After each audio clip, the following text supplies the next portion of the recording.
everybody. Welcome to this week's Power Up. Hopefully, if you're here, it's because you need a distraction, and we can be that positive distraction for you. I'm Trisha Hirschberger, here with the lovely and effervescent Maude Garrett. I will take those two as a double descriptor coming into our headline. What about what can I call Trish? What's a good T word? Tantalizing and help. Terrific. A little Amy voice chimes in from off screen. I'm drowning. Trisha Hirschberger. I didn't do alliteration. Power. You went up to me. I didn't do alliteration. Oh, I just wanted that. I don't know why I'm like that, but I thought that would be fun. Welcome to Power Up. This is our lovely kind of sanctuary where we are talking recommendations only. What have you been playing? What have you been watching? What have you been reading? We'll start. You chime in. That's how this goes. Yes, that is indeed how this goes. And make sure that you stick around through the episode because we will have a couple special announcements at the end of today's episode. All right, so to kick off our power, let's go ahead and bring in Amy Cassandra Martinez. Hi, Amy. Hello. And we will all chat what we've been playing. Awesome and amazing, Amy. That's easy. Oh, there you go. Yep. Oh, ooh, I like that. I like it too. All right, so what has everybody been playing? I see sports on here, which to me always makes me go, who did that? Who's playing sport? What? I don't know. Oh, that would be me. That would be Amy. Amy, you're playing NBA 2K21? Yes, I did, for sure. I did play that, and I will be playing that. I don't think y'all know, or at least aren't as familiar with my history of sports. I definitely, since moving to California, I've kind of let it go, but I'm getting back to my roots. I grew up in San Antonio, Texas, and the Spurs. Stop it. Yes, the Spurs. Oh, my goodness. The Spurs are fantastic. That's the basketball team, NBA. I grew up with them winning so many championships. So it was like a regular thing for all of us in San Antonio to watch the Spurs and then go to H-E-B, which is like Ralph's, like the grocery store, get a newspaper back in the day when newspapers were more normal, and then see Tim Duncan on the front page. And his name is Tim Duncan, and he plays NBA. I know, it's meant. His name is Tim Duncan. Meant to be. Yeah. Yeah, it's perfection. So I really wanted to try this game. I practiced it in the month of October a little bit because I wanted to start streaming it on my Twitch. And it's really fun. And it's every single time that I play it, I get better, which is very rewarding because I know, Maude, you feel a certain way about playing sports games because it's like, well, why can't you then just play the real thing? Someone edited my Rock and Kevin Hart interview. Yes, someone did. Yes. So I'm like, well, I am a woman of short stature, so I don't think that's necessarily a possibility. And also, where would I go right now? What I really do love about playing NBA is, one, I understand it. Two, I'm playing as the Spurs, which I love. Three, I'm actually I'm getting better and making the baskets.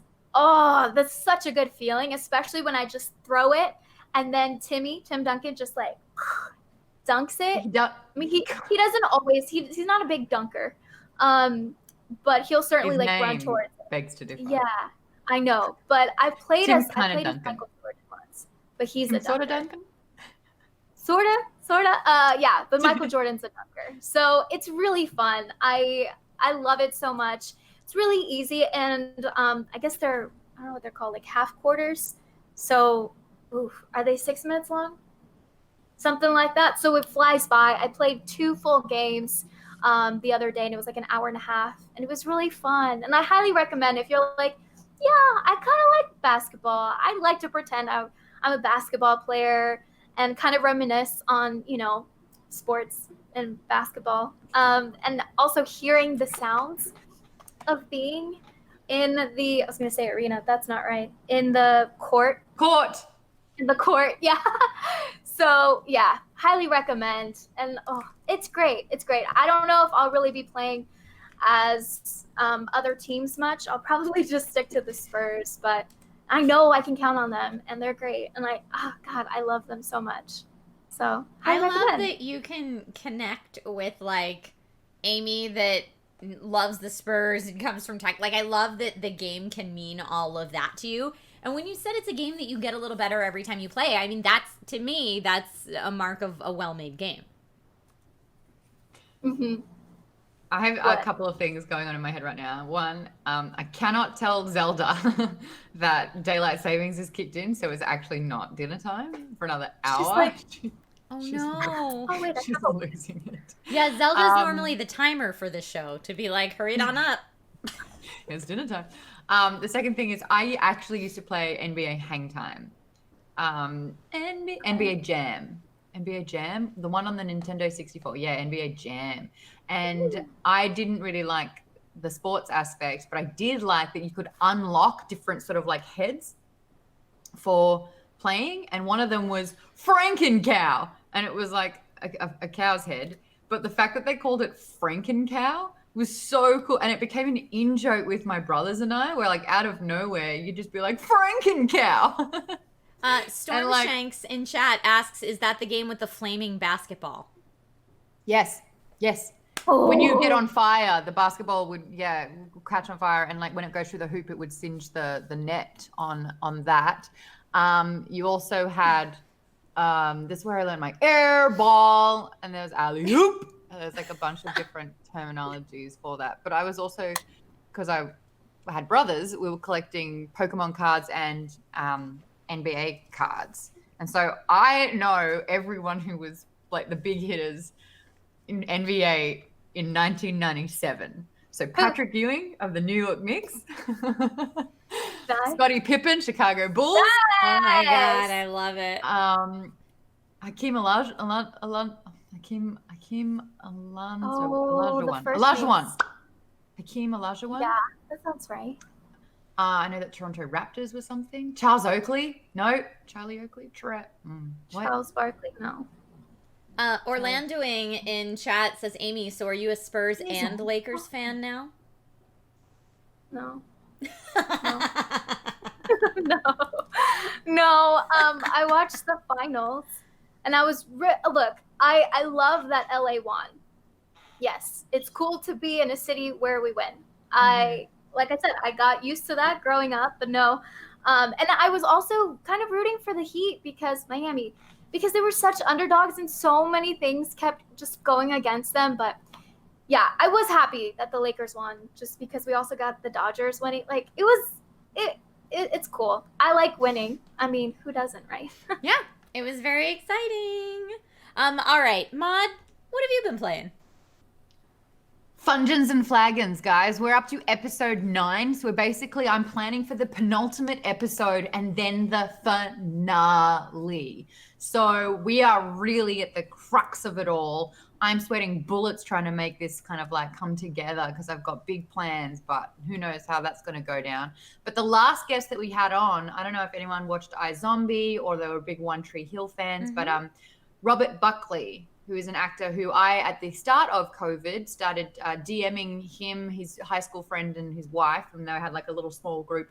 And I was basically, they'd never played before, none of them. So I was helping them through a campaign, and I realized I was playing very difficult. I really put them through the ringer. One of them kept dying like a lot. Oh, no. Yeah, but it was really, really fascinating seeing how Rob played because he was really, really into the rules. Yep. And I thought being an actor, like my introduction to D&D, you know, Trish, I was like, oh my God, there's so many rules. All I want to do is become a character and do things, which is why I created Fungens and Flagons to begin with. Yeah. We throw out the rule book and it's just improv. And he was very hesitant, just being like, oh, I don't really want to do accents. I don't really like the character stuff, but I really want to know what the rules are. And I was like, oh, honey. Well, Fungens and Flagons is a good maybe gateway into full D&D then. But he likes the full D&D. Oh, he's like me. He'd like to play the campaigns that I like. What are you, ENFJs? Yeah. But he absolutely crushed it this last episode. We had our very first dungeon experience where they had to collect something from the dungeon, and it was an underwater temple. And I don't want to spoil too much, but his character was fantastic. And honestly, it was some of the best fungeons we've had. So, oh yeah. If there's anyone watching on Twitch right now that doesn't know what fungeons and flagons is, can you just give them like your short pitch? Sure can. Fungeons and Flagons is basically very D&D inspired, but you throw out the rule book and it's more about creating a character, me putting you in an environment which is very sort of fantasy-esque, and you trying to just get through it. But I have 3 people on every week, and I am the moderator, and all you have is 1d20 that will decide whether you can or cannot do the thing that you're trying to do, whether it be swing a sword or jump over a ditch. We do much more exciting stuff than that. Yeah, CP Falcon says in chat, D&D for people who don't want no maths. Yes. There are 2 types of people. There's 1 and there's 2. It's true. It's true. But it's also why you can compliment each other to put together a show like this. But yes, Fungeons and Flagons is in its home stretch. You're doing an awesome job. I saw people in chat saying this is the best season yet. It was really, really difficult because this is the first season that we've obviously gone not only live, but online. So, yeah, it was a real test to try and figure that out. And to come up with new ideas every single season without kind of like regurgitating or doing the same stuff every time. And this was very, very different to anything that we've done before. And I think it was really fun because usually we'd have guests come in, like, as you know, Trisha, you've done that a lot, but you've also been a main cast member, I suppose. But this one, having the rotating third guest has been really, really interesting because it really changes the feel of every single episode. Cool. Yeah. More fun. What would you say is a huge advantage of it being virtual? Because it's like, obviously there's a crap ton of challenges, but what would you say something that's like a positive about it? Kate Welch, who is one of our cast members, lives in Seattle, and I couldn't have got her like on the show if that was the case. So stuff like that has been really, really fun. And a lot of people at the moment are sitting at home bored. So pulling in favors and asking people to join in has not been as difficult. Yep. Now is the time to do that, to get all the guest spots. But then I feel like, conversely, for people that do what the 3 of us do, it's like, oh, well, I don't need to book Trisha or Maude or Amy because I can get Jessica Alba. She's free and not doing anything else at home right now. And it's like, I can't wait until they all go back to work. Yeah. Also, we're not Jessica Alba. We've got something else. That's a good way to look at it. That's a good way to look at it, for sure. Someone did a shout out to Altoona, by the way, Trish. Altoona. I know, I saw that. STS2884 shouted Where out Altoona. Where did that name ever come from? Because I make you think of it on the spot. I'm like, all right, and your name is? And you went, Altoona. And I was like, yep. Just happened? Yeah, it just happened. I don't know. Yeah. And then people told me afterwards, apparently that's a brand of cat food, but I don't own a cat, so it's not like that would have... Altoona. Yeah, it's not like that's where I would have known it from. I don't know. Now Amy's like Googling it because she's like, is it though? It's a town a town in Pennsylvania? Oh, apparently it's also a town in PA. What? Yeah, I don't know. There you go. Oh my God, we need to get Henry Cavill on Fungeons. That would be amazing. I think every time someone's like, "Who's your celebrity crush?" I was like, "I don't really have I'm not really a celebrity." It is so Henry Cavill. It's Henry Cavill. He's my 10. He is my 10. It's the English accent. It's the butt chin. It's the biceps. It's the building a PC. You know what, Maude? If someone asked me what is Maude's type, Henry Cavill is a pretty good answer. Yeah. Henry, are you watching? Hello. Hello. Yep. Paging he's back Henry on set Cavill. filming for Witcher. Maude, Garrett is interested. All right. I put 2 games on for this week's recommendations, and you'll see them both on the left side of the screen. But I have been playing Watch Dogs Legion, which I'm only about 3 hours in, but basically it's a game about hacking where there is a very corrupt military state that is telling people that they are making life better for everyone, when really they're just surveying everyone 24/7. You have no privacy anymore. It's very bad. And they're trying to frame a hacking group, DedSec, for a bunch of bad stuff that happened. Anyway, you are in the hacking group and helping to recruit other hacktivists to your cause to kind of take it down from within. Yeah. So that's Watch Dogs Legion, and you do feel like a super OP hacker. It is very fun, but the conceit of Watch Dogs Legion, or the big thing with Watch Dogs Legion, is that any person you see in game, you can be. So, like, if you're driving down the street and there's an old lady with her walker walking down the street, you can stop, get out of your car, and go recruit that lady to DedSec, and then play as that lady. So anyone you see in the game, you can play as. So, like, there was a whole demo at E3 where they just did, like, a whole section as an old lady. And she was just kicking some butt. But yeah, it's been pretty fun to mess around with. And then the other game that I did a playthrough on this channel of recently is the one in the lower left-hand corner there. These are all characters from the next game in the Dark Pictures anthology called Little Hope. And the Dark Pictures anthology, if you're not familiar with it, is the anthology, the first of which is Man of Medan. And they're kind of these narrative genre games that are very creepy, very much in Amy's line of interest normally, so I think you would probably like it. But this one, Little Hope, was very scary. And it came out on October 30th, just in time for Halloween, so I did a spoopy stream. And I watched that. Yeah, I did a spoopy stream. I did the first half of the game by myself, because I knew that it was a 4 to 5 hour experience. You can get the whole story pretty quick, and you can play it online with other people in movie mode, where I think you take on different characters. I did it by myself for the first, 2 hours, because I knew after Logan went to bed, I was going to recruit my husband, Nate, and my nephew, Max, to play it with me, because I feel like it would be more fun to scare everybody as a group and have us work together. And I knew there was no way we could start that after baby bedtime, because we'd all fall asleep before it was over. So yeah, I did half of it by myself, and then the other half later that night with everybody else.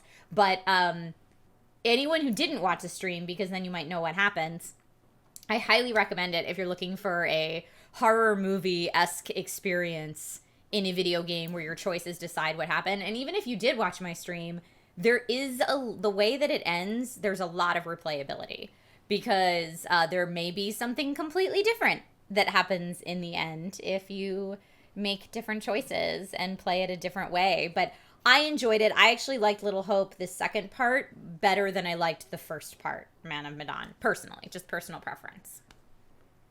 But if you, I should also mention, if you're a fan of Until Dawn, it's a lot of the same creators that made Until Dawn that are making the Dark Pictures anthology. So yeah, that's, oh, Maude, you're convincing me not to play it. Oh, you don't want to play it? Even for, spoopy fun times? Okay, so spoopy and fun don't belong in a sentence together when I'm talking about it. Okay. Well, I mean, I get that. Yeah. If that's not your thing. Amy, do you think you would play a game like that? Oh, for sure. Yeah. You didn't say it was on Xbox One, did you? I think it is. I think it's on all platforms. Okay, then yeah. Yeah, Dark Pictures Anthology. Get it. Sprinkles the Dragon Cat in chat says it is similar to Until Dawn. It certainly is. STS calling me out, going, Maude's afraid of being the imposter in Among Us, so she can't.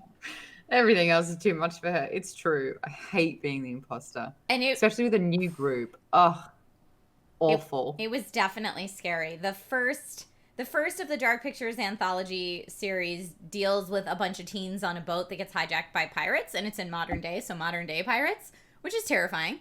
And the second one, Little Hope, deals with a more supernatural type of events that happen in a town where there were a lot of women persecuted as witches.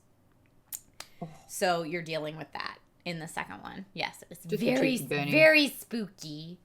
But it was a good time. I enjoyed it. And so yeah, Watch Dogs Legion and the Dark Pictures Anthology are my 2 picks for playing. Is it called Little Hope?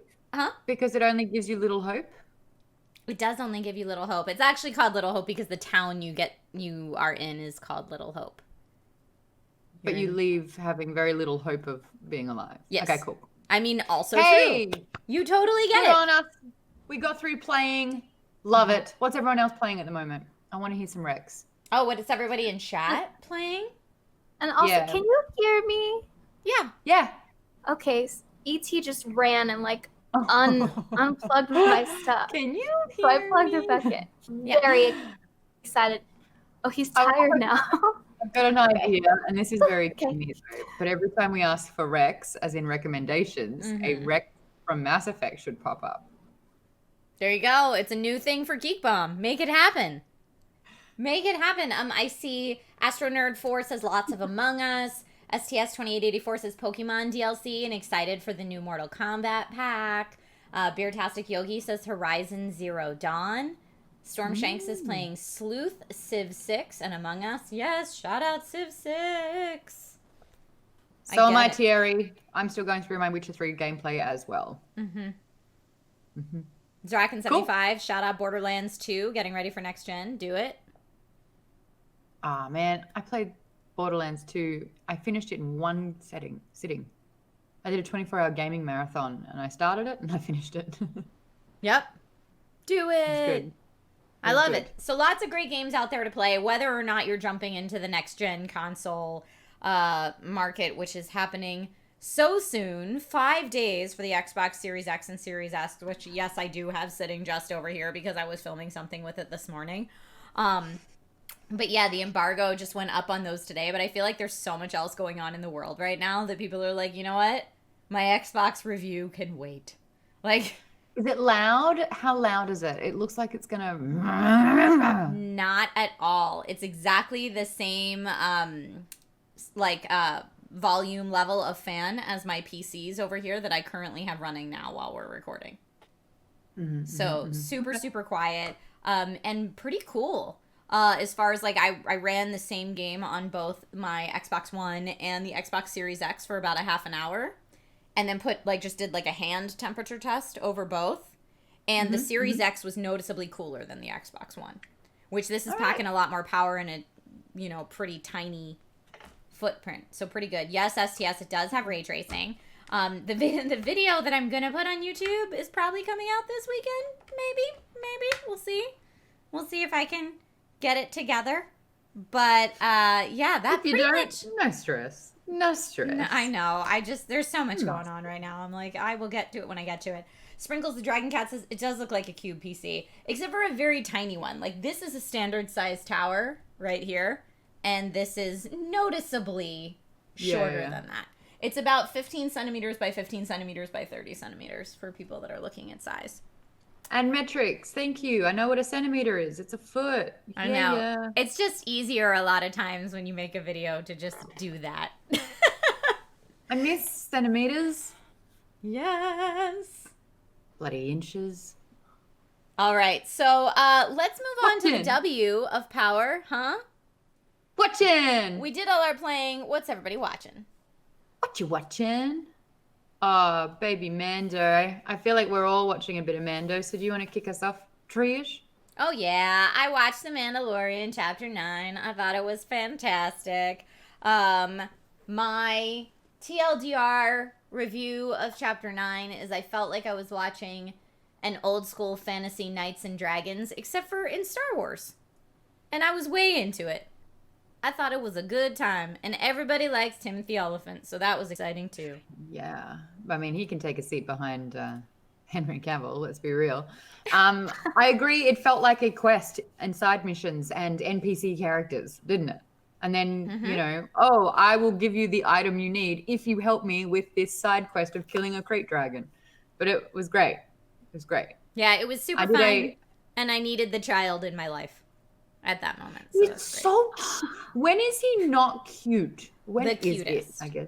It's just so cute all the time. But we got a little bit more Oliphant screen time as well, which I ain't even mad about. But I've been doing Mandalorian recaps with Leo from Geek Bomb. People are getting to know Leo, which is really cool. Nice. So that usually happens Friday afternoons. Oh, goodness. There's going to be a new episode tonight. That was too quick. So I have to do Mandalorian and then prep for Funsions. Yeah. Cool. Good. Do you think that season 2 is looking to be better than 1? I don't know. To me, 1 finished so strong. That last episode of 1 was so good. Although I've heard people say that they liked chapter 9 better than the finale of season 1. So we'll see.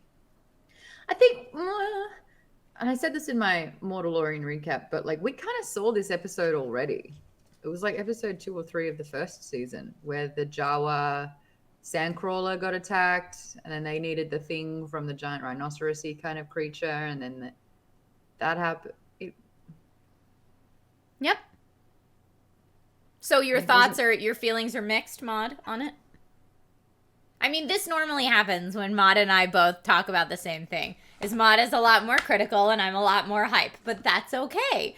Amy, have you seen chapter 9 of Mandalorian yet? No, I'm behind 1 episode, okay. But I don't think there's a moment where I don't want to just cry tears of happiness after seeing the child. Every single frame, I just want to sob because he's so realistic. And I don't, like, I have a hard time focusing on the rest of the show because I'm just like, where is he? Where is he? Is he here? Have y'all seen the little animatronic doll that's like, I don't know, yay big, probably life size for Baby Yoda? Emma Fife Instagrammed it out. I think she got one. It's so cute. It's so cute. You can have that in your house, and it is so cute. Also slightly terrifying, but so cute. Luther Hitchens saying, I want to see if we get Rex. I think that's Boba, bud. I think that little thing at the end, I don't want to spoil, but I don't know if it's going to be Rex. We don't know. But STS brought up a really great point, and there was a tweet circulating about the fact that they hired actual deaf actors to do the signing for the Tusken Raiders, because I think it was like one of the people making this decisions had worked with deaf actors, and they were like, why aren't we doing this? If they're signing, why don't we actually pull up the seat and bring actual deaf actors in there to do some signing? So that was really, really cool, and I liked that. I liked it too. Yeah. Maude, what are you watching? Such a good show, guys. I know this is a Rex show. If you're not watching Queen's Gambit, you're not living. Oh. Queen's Gambit is such a good show. It's on Netflix. I believe it's 8 or 10 episodes. It stars Anya Taylor-Joy, and it's set in the 1950s in America. And she is an orphan who goes through sort of like this boarding school, and she's incredibly gifted at chess.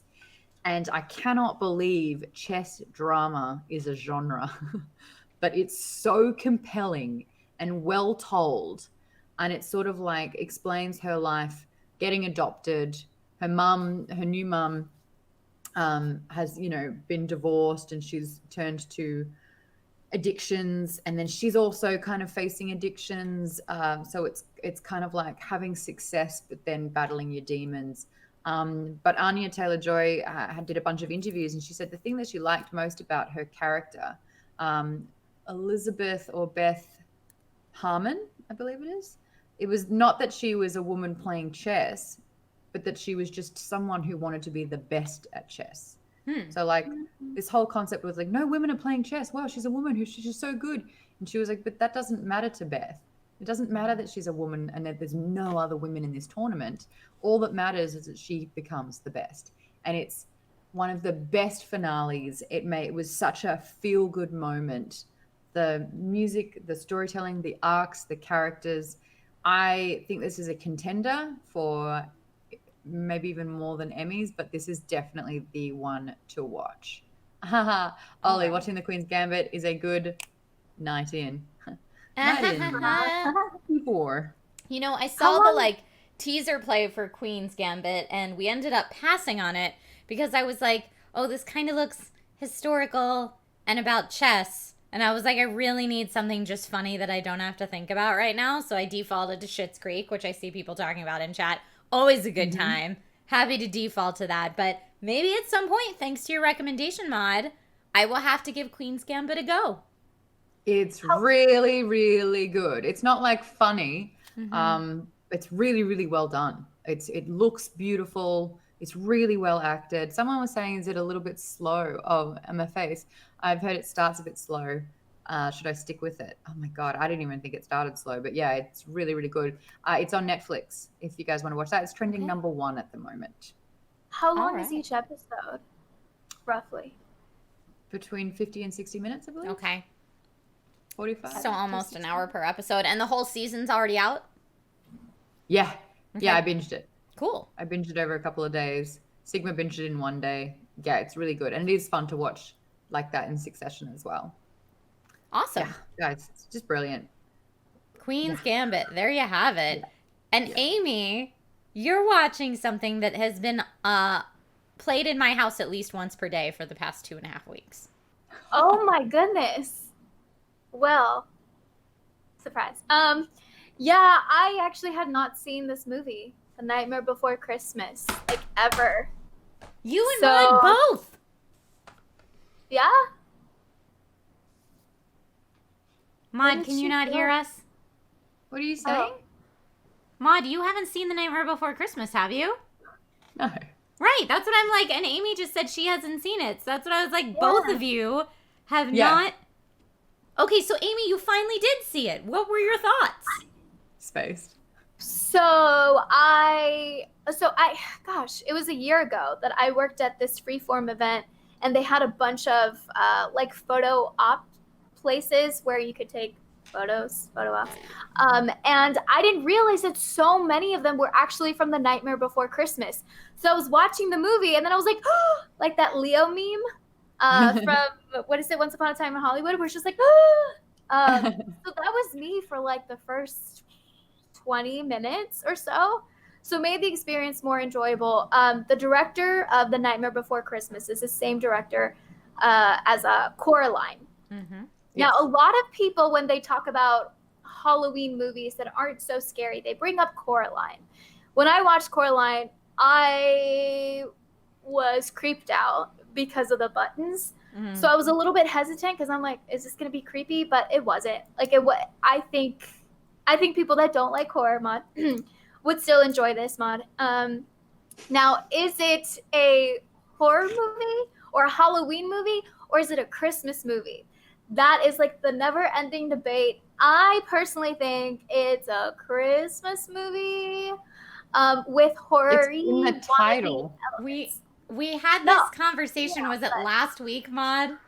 We had this conversation last week, and my answer, and I believe most of chat, said it is decidedly both. Yeah, well, it's like Holiday. Holiday covers all of the. I saw it as well, guys. I really liked Holiday. Oh, I've never even heard of Holiday. It's the new Netflix one with Emma. What's her name? Emma Roberts and Luke Bracey. I think I like the fact that Luke Bracey is doing an Australian accent in it, and his acting style had elements of Pat Verona, who was played by Heath Ledger in 10 Things I Hate About You. And there was just something really, really nice about that Australian accent, and it was a cheeky sort of rom-com. I was about it. Okay. Sometimes it is you need a cheeky rom-com. It's a rom-com that it's like you think it's going to be like super sappy Hallmark, but they swear all the way through it. It's a little, it's a bit raunchy. It's a bit cheeky. I was like, yay. And then some plot lines you're like, oh, sure, that makes zero sense, and I have no idea why you did that, but I'm here. I'm in for the ride. Thierry in chat says The Nightmare Before Christmas is a movie that is good from October to Christmas. And I agree with that. And the reason it's been on my TV every day for the past 2.5 weeks is because this is the movie that my son Logan is currently into. And anyone who has a tiny human, especially those under 5 in their house, knows that repetition is like the best. So when they get hooked on something, it is that all the time. So it is once or twice a day, every day leading up to Halloween, we were watching The Nightmare Before Christmas. And it was really interesting because he's a good gauge for me of, is this scary?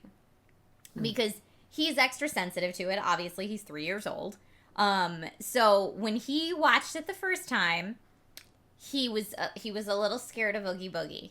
Not gonna lie, a little scared of Oogie Boogie. And then I think we did what we normally do, where if there's something that's kind of a little scary in a movie, like Finding Nemo, which I was obsessed with for a while, we say like, oh, that's so silly, and try to like, narrate around what's scary about it or figure out what's scary about it and kind of make Oogie Boogie is frightening. Yeah, Oogie Boogie is the bad guy. But somehow Logan in his mind, it was the best thing. One night at dinner, he was like, we said something about Oogie Boogie being scary, and he was like, no, I like Oogie Boogie. He's a nice big boy. We were like, what? It's actually in the song, he's the meanest guy around, is a lyric to a song. No, he's a nice big boy. Okay, Aww. So now we joke around that Oogie Boogie is a nice big boy. And I think Logan's answer was, well, he's not mean to me. And my husband was like, well, how do we argue with that? We don't. So I would say decidedly, from my son's perspective, not a scary movie. Very fun, not scary. The music is very musical theater. So you want to listen to it a few times to get it caught in your brain. But I think if you just listen to it once, you'd probably be like, oh, there's like too many lyrics in this song. You know what I mean? Like a lot of musical theater can kind of be like that. I know exactly what you mean. Mm-hmm. I like that I was finally able to sometimes sort of sing, but I'm not really singing, but I'm talking, but I'm singing to get the story across. Yeah. Like that? It's that. But with stop motion animation. Yeah. No, I don't need to see the animation though. Yeah. I remember this was the movie that emo kids in high school and middle school were so into. Uh-huh. So I was not part of that group at all. And so then growing up, I was like, oh, I don't know if I will ever see this. But I finally did. I'm very glad I did. So this is also my message to everyone that's been thinking like, hey, I haven't seen that one movie. Maybe I should see it. Why not? I'm going to watch Crimson Peak is my next one. I love it so much. I don't even know what that is. Crimson Peak, Guillermo del Toro, 2010? What was it? 2013? Oh. 2015? Jessica Chastain and Tom Hiddleston. This is a gothic romance movie. Yeah, it is. And I've been really getting into, and we're about to go into it, but I'm getting into a lot of gothic horror, and gothic romance lately. Yeah. And I like this genre. I like where I'm heading with it. I feel comfortable. It's fun. I'm in. Well, you know what, Maude? I think that's the perfect segue. Talk to us about the gothic horror you've been reading about. I'd love to. This is The Haunting of Ashburn House. The author is Darcy Coates. My brother's name is Darcy. She lives in Australia. I like that. I had to read this in basically 1 week for Notice Book Club. And only my evenings are usually free and nights. I would read before I would go to bed. This is a horror book.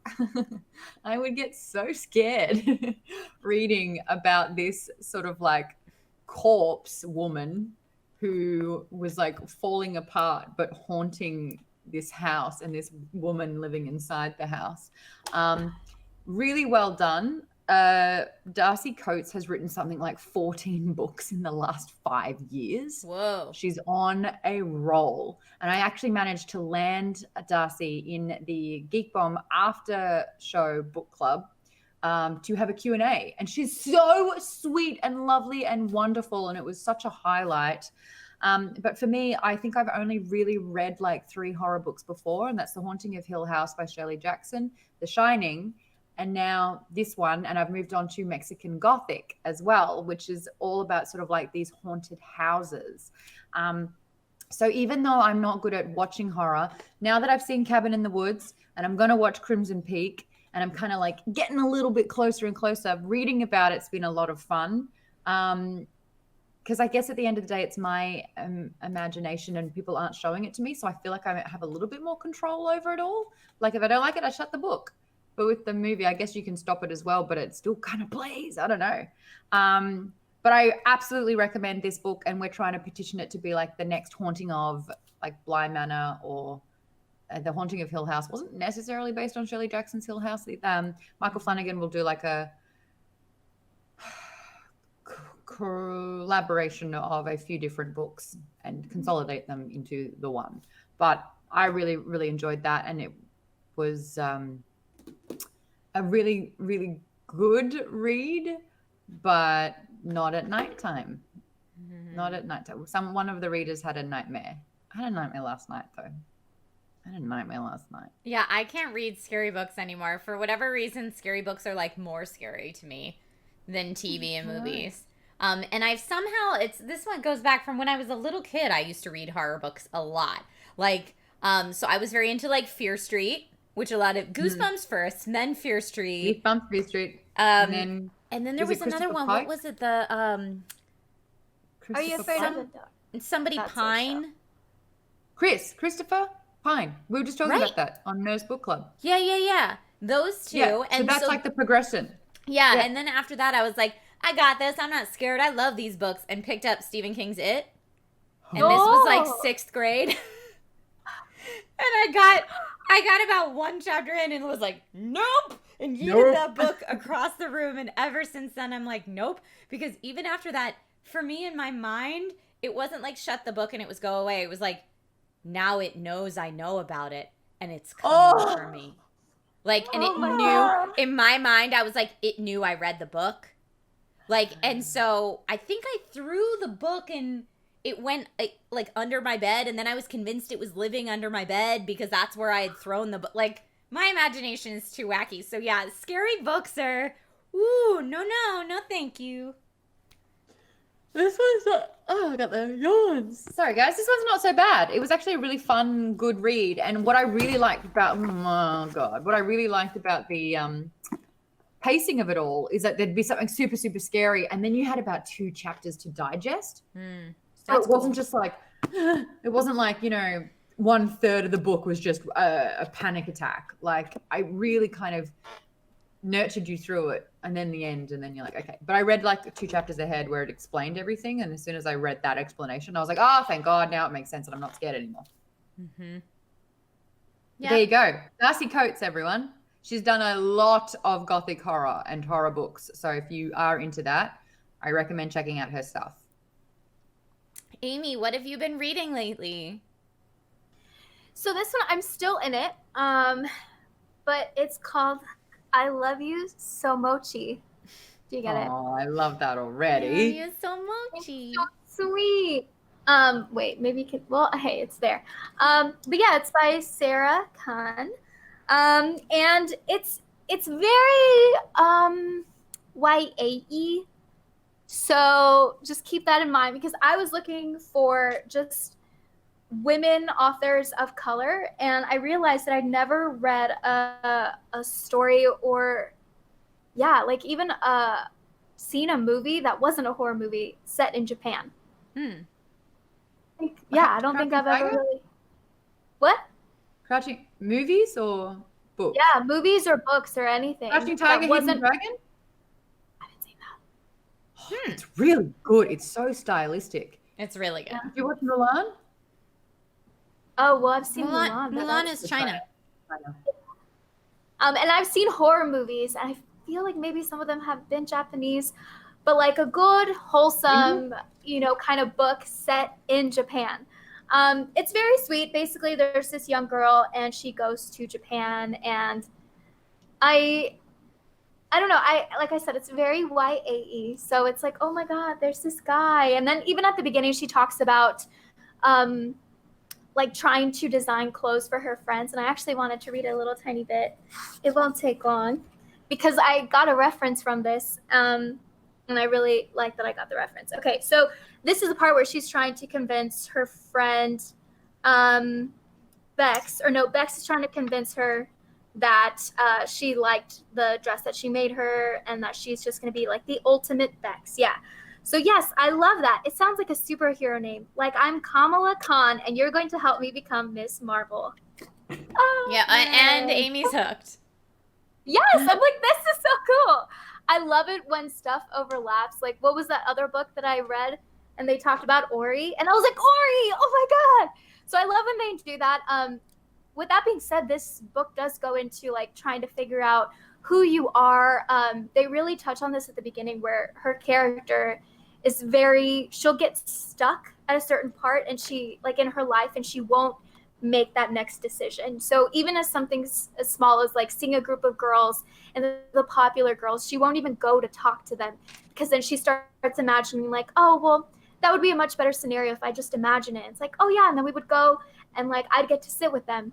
And so she doesn't go and talk to them because she likes that scenario that plays out in her head. That's dangerous though. Yeah, so it's really nice that she gets to really learn how to like have some balls and go for it, you know, because life's too short. So I really like that she thinks that and she learns to think that way. So it's also like it is YA, but like coming of age. And then there's some fun stuff in Japan where you go and travel to Japan, which now I want to go. So. Okay, put a finger down. Ringu? Oh, yeah. Oh, Ringu? Yeah, but that's a horror movie. Yeah. Yeah, okay. She said that's not a horror movie. Yeah. Oh, I see what you're saying. Lost in Translation? That's what I was going to bring up. Oh, crap. Yeah, but I was so young at it. I just remember being like this. I'm lost in this. But sure, okay. I mean, is that a good, wholesome? That's a confusing movie. It's not horror, but it's not like normal, like happy. No, it's definitely not a happy feel-good film. I would say. Ooh. What about Howl's Moving Castle, Princess Mononoke? Guys, I finally watched Spirited Away. Did you cry a lot? No. I think because I've been making my way through the Ghibli films, and Howl's Moving Castle was my first, and I still think that's probably my favorite. Princess Mononoke. I wept for like 90 minutes after that. I wept. I still haven't really seen them because I was all excited to start watching them with Logan, and he had zero interest. They're not Logan movies. Well, that's Ponyo. Some people were telling me Ponyo's good for the little ones. So I tried that and he wasn't having it. Got it. Logan likes movies with an adult film. Not like that, but like there's blood and death and destruction. And I haven't watched Akira yet. It's not on HBO. I did see My Neighbor Totoro. Yes, so that's the next one I'm going to do. Aww. That's the next one on the list. Okay. I see STS 2884 in chat says Kiki Delivery is good for Logan. I had heard that too. I think it's cute. Who told me that? Someone online told me that Kiki Delivery, because that's the one that has to do with cats, right? He does like cats, so maybe. Kiki's Delivery Service. She's a witch. She does have a cat. Okay. Yeah. If there is a cat, like for Logan, it's all about music, which is why like Nightmare Before Christmas was a sure win. Got it. But if even like Disney movies, if it goes too long in between songs, he's checked out. Yeah. Okay. Same. That's why Disney's so effective, huh? Amy gets it. Amy feels it. it. Oh yeah, I totally get you, Logan. What have you been reading? My reading this week is such a cop-out. I'm just gonna say it right now. I spend all my time playing and watching and very little of my time, especially in quarantine life, reading. Normally when I'm driving back and forth to studios for hosting work is when I listen to audiobooks, and since we're stuck at home, that's just not a thing that happens. So I don't get time to myself to do something like sit down and read or listen to anything. So what I said for this week, I am actually reading a lot of self-care articles because of everything going on in the world right now, and kind of feeling like I need to de-stress and I need to get a handle on what pandemic life feels like and looks like moving into the future as well, since this isn't anything that we're just going to snap our fingers and it'll be over or anything like that. So a lot of self-care articles and a lot of like mindfulness apps and meditation apps, again, to try to just make sure that I'm taking care of myself from a mental health perspective and looking for ways to de-stress where I think it's super important to do that. So I thought I would recommend that to everybody watching, that if you need a way to de-stress and kind of check out, to just remember to take a moment to, you know, disconnect from the stuff that's stressing you out, whether that be news or anything else that's going on in the world, and just take a moment to breathe and have some self-care, have a little bit of self-care, whatever that is for you. I have a life hack with that, which I have been utilizing, and it has been amazing because I'm the same. My morning routine has done a 180 after listening to all these habit books. And I have my mat down in my living space, and I just go, Alexa, play guided meditation.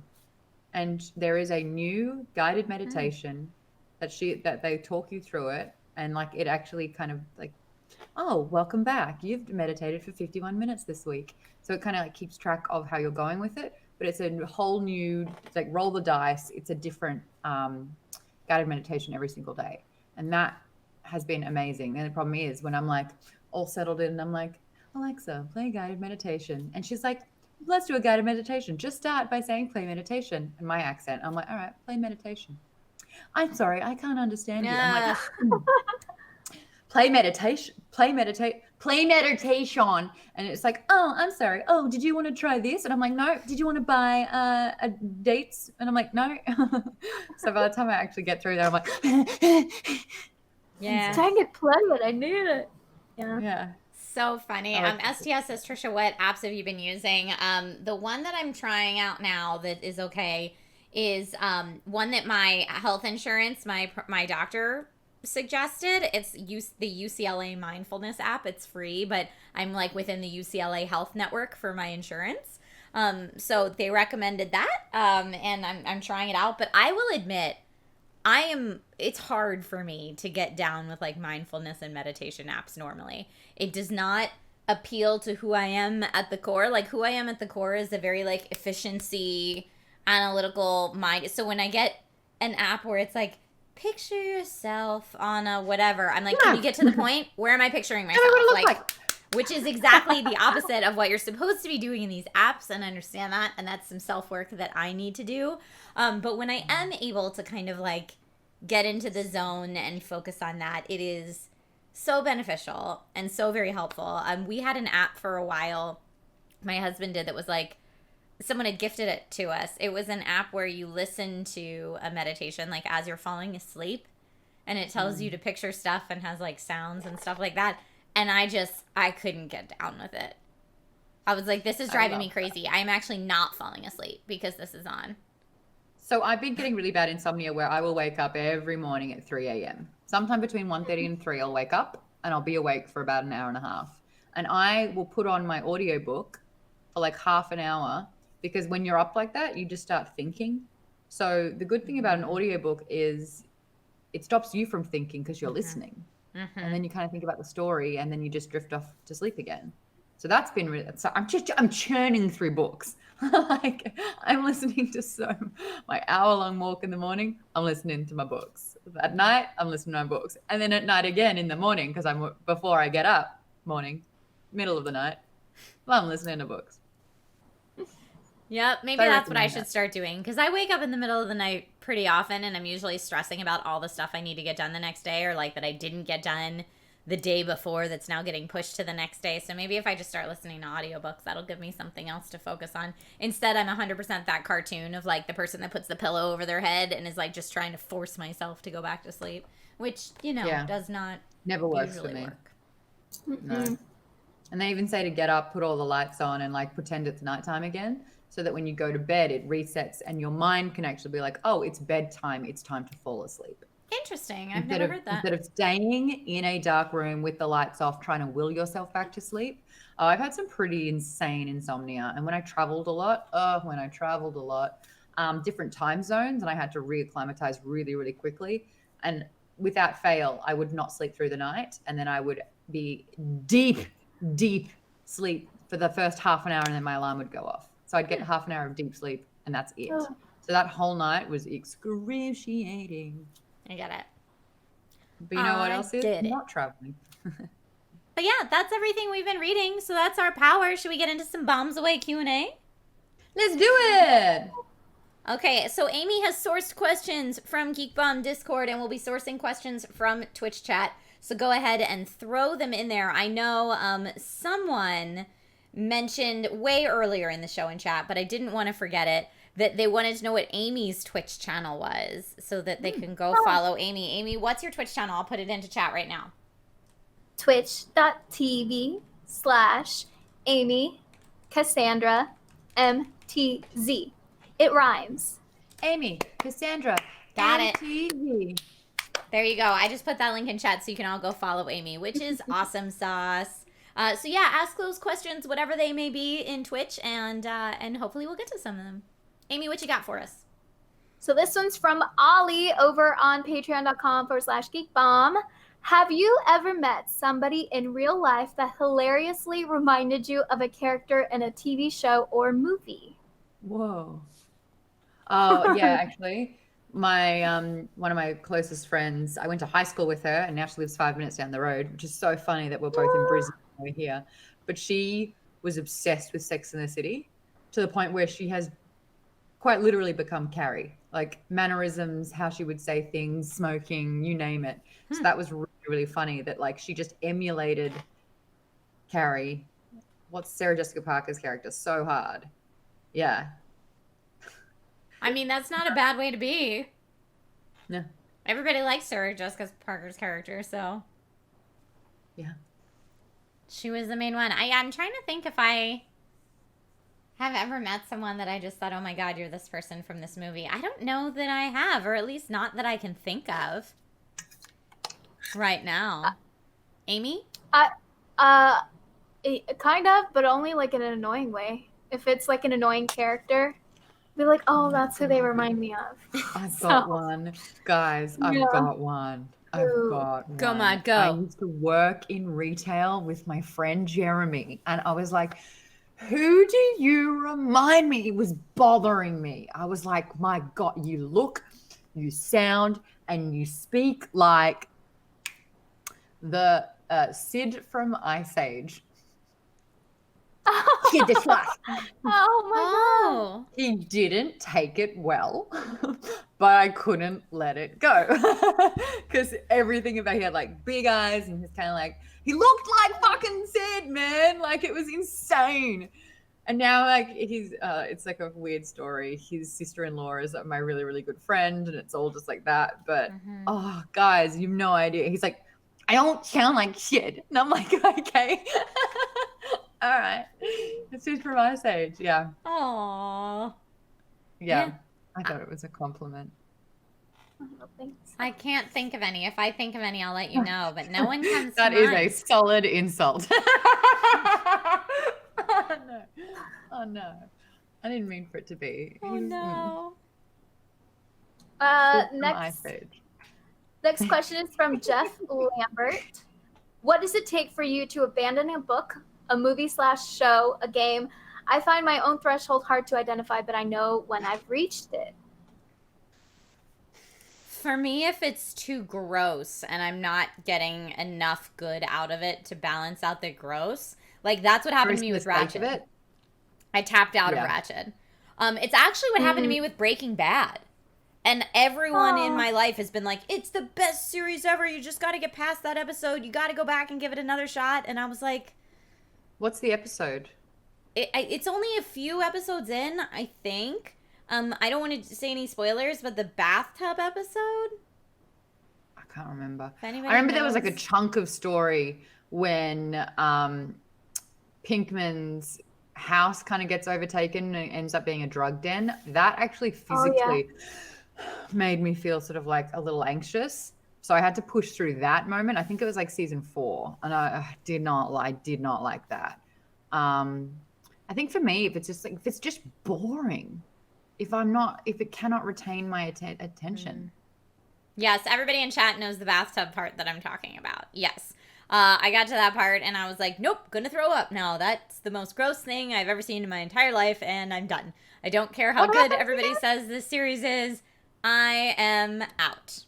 Super out. Oh, they got to put him in the vat of acid?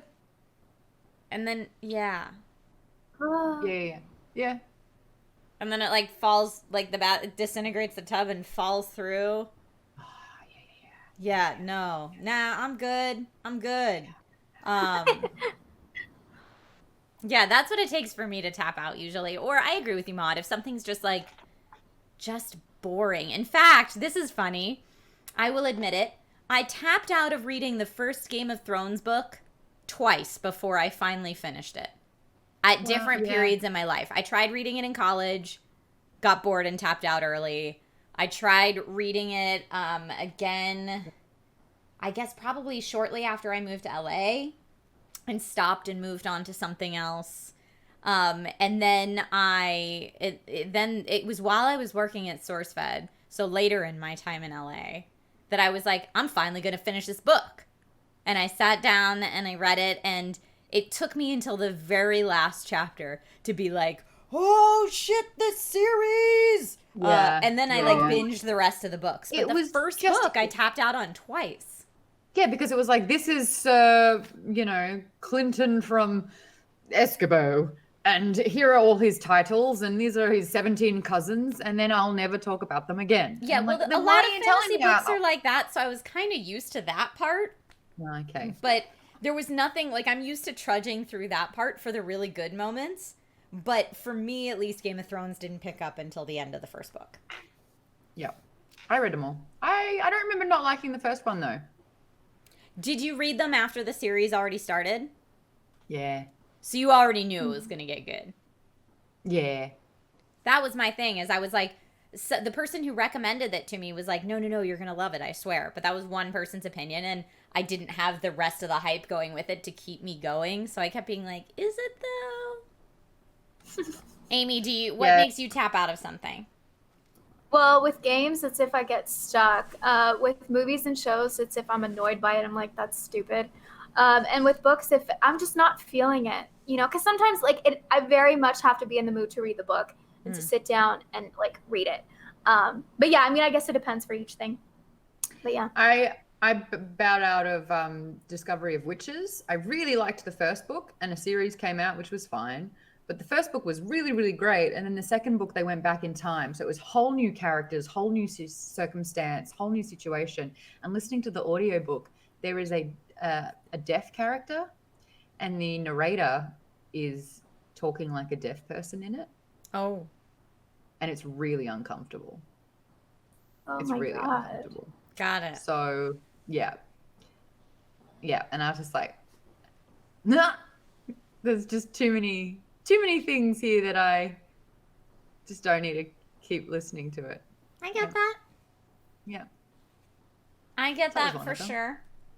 And apparently the series is so good. It was like, I couldn't get through the second book.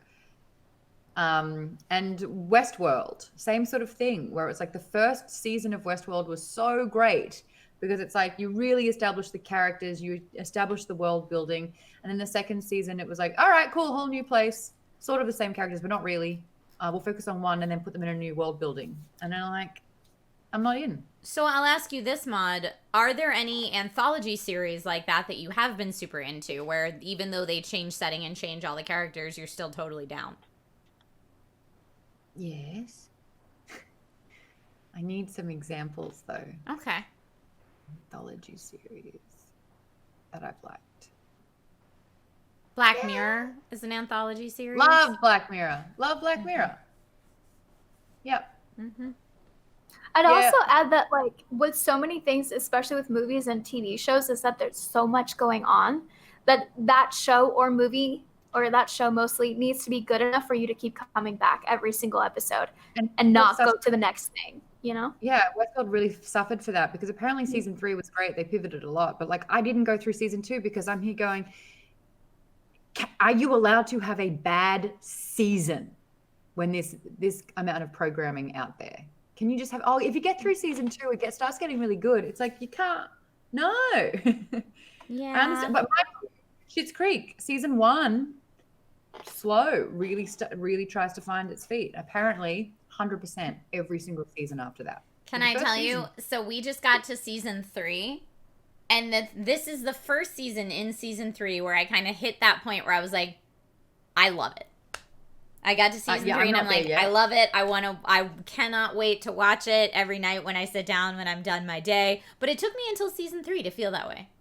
Do they still womp, womp, womp, womp, like every 49 seconds? Because that was getting bothersome for me in the first season. The tuba. Womp, womp, womp. Oh, like yeah, probably. I don't even notice that, though. It's not something that stuck out to me enough to... That's all I can hear. Womp, womp. No, for me, it took me that long to really get to know the characters and to see them as more than just caricatures. Yeah. Okay. That's why oh my god, they're really over the top. Oh my god, shut up. Yeah, but now I love it. Now I'm fully on board into it.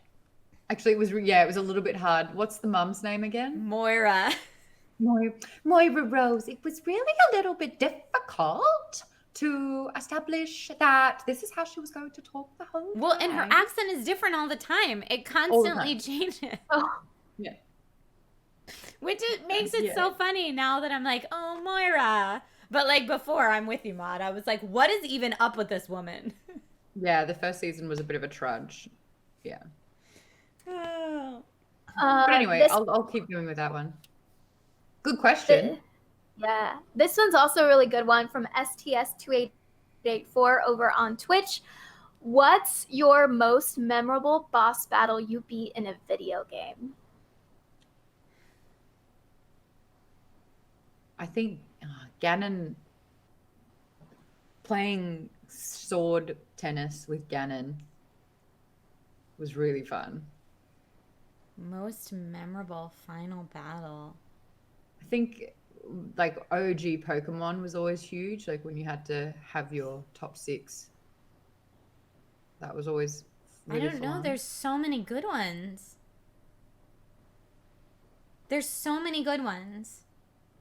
Like any of the last levels, if you had like a speedrun platforming level in like Celeste or Ori, either of the Ori games, those boss battles are like crazy when you finally beat them because they're so hard. Classy Librarian brings up Hell House in Final Fantasy VII Remake. Yes, definitely. And then throwing it back. Yeah, that was so full on. House was just going for it. I've never had to fight a house before. Hell House is rough. And then like taking it back to like the super old school boss battle days where you just had to memorize their patterns.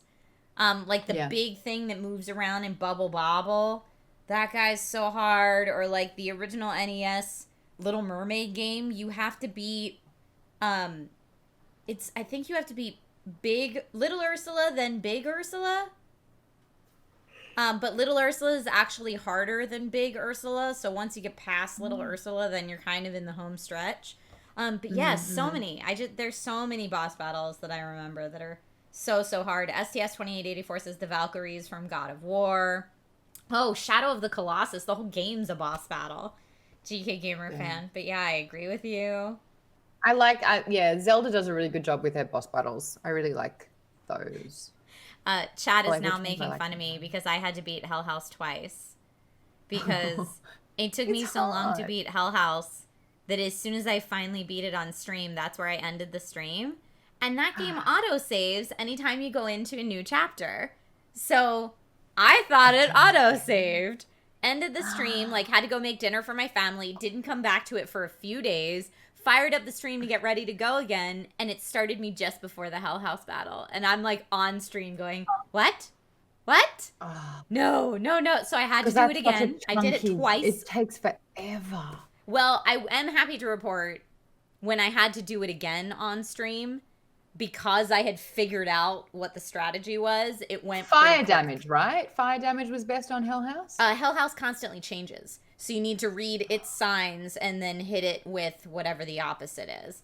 But yeah, I think... Maybe that's why it took me so long. Yeah, it takes a long time. But I think once I had figured out, like, what the materia outfitting that you needed was for it and everything, then it was okay. But still, beating it twice, not fun game. Not fun. But I did. Good question.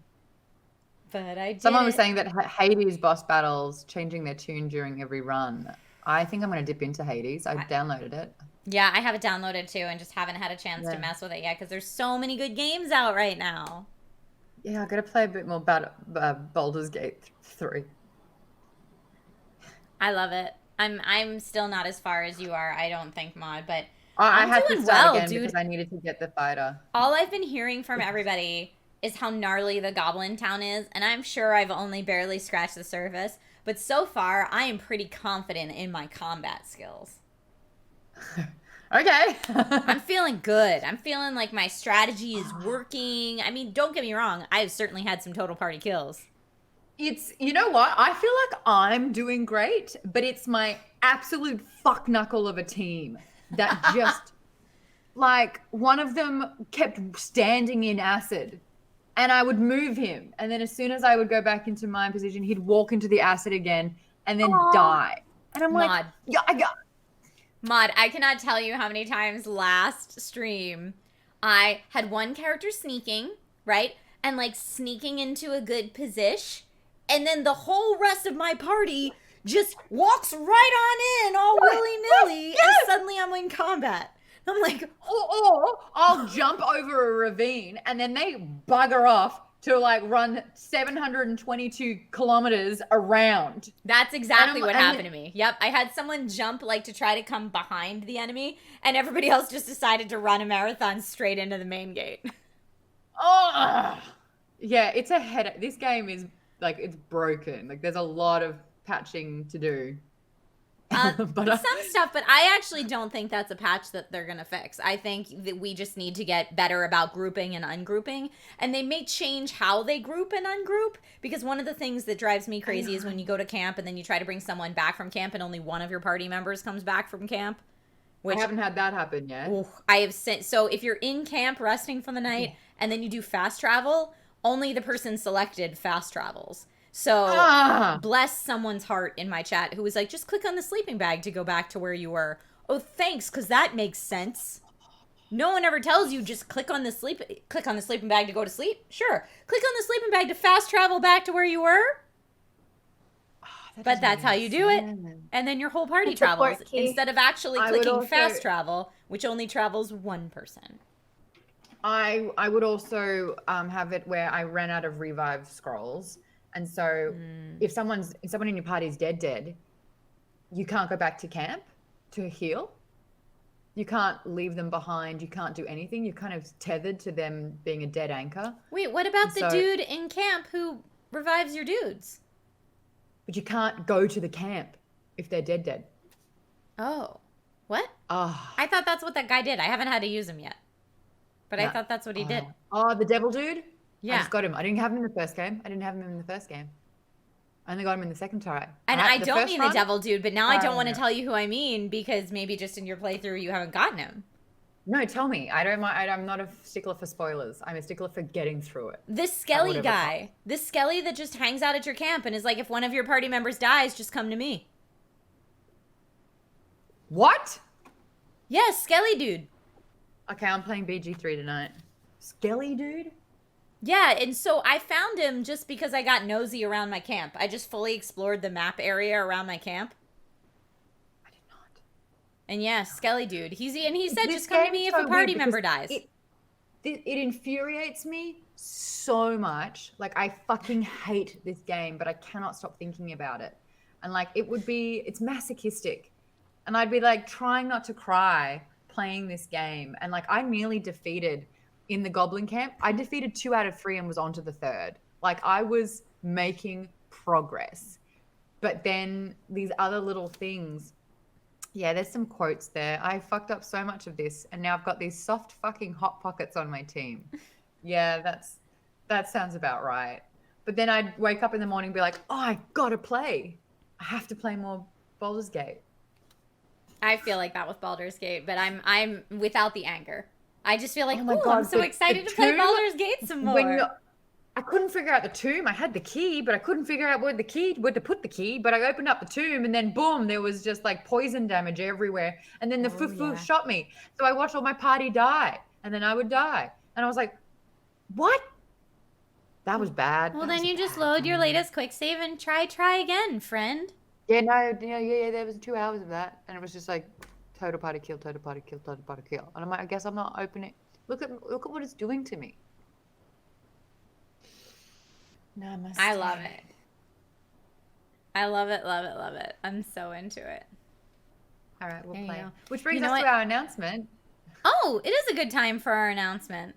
So yeah, we have 2 announcements, I guess. Maude, do you want to take the first one? So we started Power Up and Power Down as a way to kind of connect and do this show through COVID, because initially, I mean, gosh, Amy, when did we first figure out this idea? December, November last year. And it was going to be a podcast. Is time? And I ended up combining 2 different shows into one, but it was something that I thought would be really, really great to do over COVID. We've all been getting into Twitch a whole lot more. And I think that we are going to put Power Up on a little bit of a hiatus so that Trisha and I can focus on playing video games. And this is episode 31. So for the last 31 weeks, we have been playing, watching, and reading as much as we possibly can to deliver this show. But yeah, Trisha and I are going to spend our Thursday evenings. We still have to kind of figure out some of the deets on that because I'm about to hit partner. Yay! Yeah. And once Geek Bomb partners up, then we can officially squad stream. So Exactly. the plan kind of moving forward for this time chunk that we have been doing Power Up and Power Down is just going to be a low-key chill hangout with you guys, playing games, whatever it may be, but kind of less pressure to create a super crafted show and more just funsy hangout time, because I think we all need the release at least for a little bit. So that's what we're going to be doing. So there will still be content. It's just going to be a little bit more low-key content, not quite as formulaic, if you will. And then Amy has an announcement too. So I've been with Geek Bomb for 2.5 years now. And the 15th of November will be my last day. So today's a big day for all of us. It is my last episode of Power Up ever. So yeah, it's been really fun to be able to learn how to play video games. And reading books now?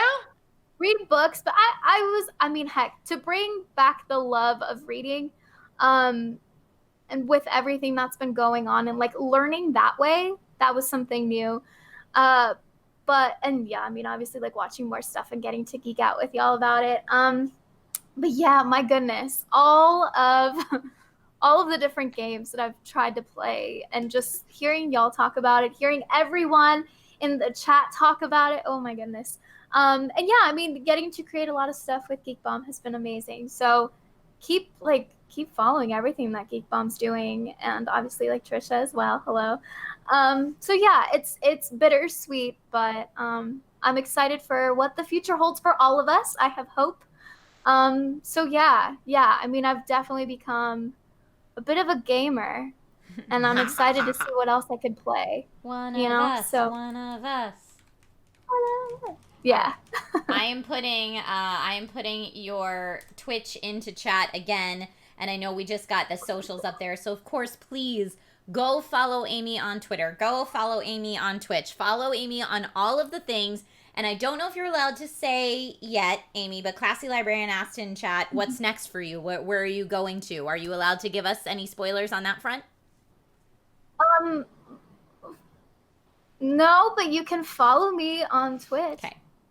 So follow Amy if you want to see what's next. Mm-hmm. That's what we can say. So yeah, big announcements. We're going into holiday season. Mm-hmm. Just chilling out and unwinding a little bit as well. Yes, which will be very needed, I think, and very nice. Yeah. Yay! So that's been Power Up this week. Thank you all so very much for watching.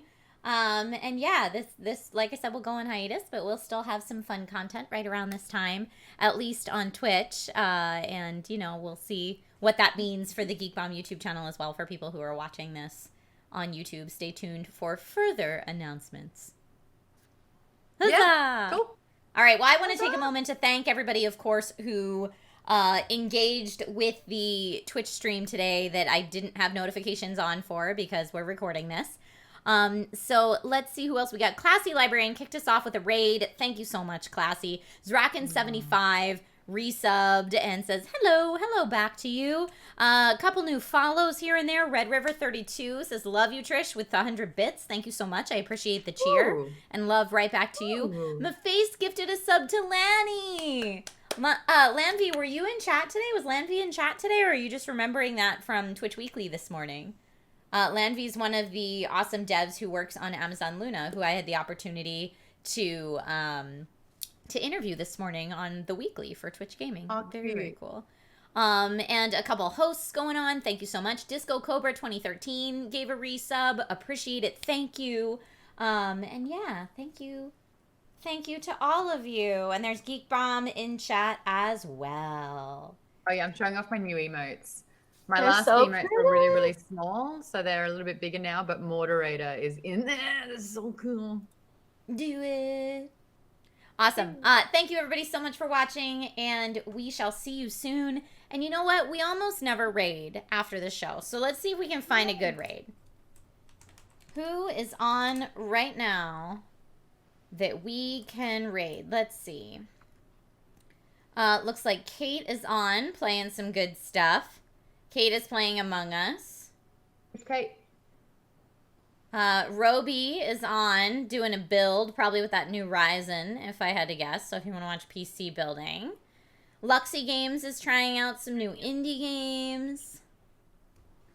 Vince is also on, playing Among Us. I bet Vince and Kate are probably playing together. Which Kate? Kate Stark. Do you know Kate Stark? You don't know Kate Stark? Oh, she's an amazing human being. Drunkle says, do Among Us. All right, so let's raid Vince's Among Us because I'm going to guess. Yeah, Vinny is playing Among Us with Kate and many others. That's what I thought. It's the same group I play Among Us with a lot, so it's probably Gary Whitta, Vince Casso, Becca Scott, Kate Stark. There's like a whole... Occasionally T-Pain, occasionally Jason Mewes. Just every now and then people jump on. Oh, Enthusi Amy's on too. Awesome.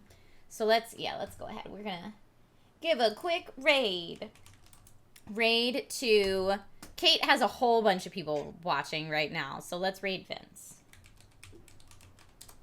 Vinny the Cheese, if you will. So everybody go and tell Vince that we said hi. And take care of yourselves, okay? Breathe, de-stress. Know that we're sending positive vibes your way. And we shall see you soon.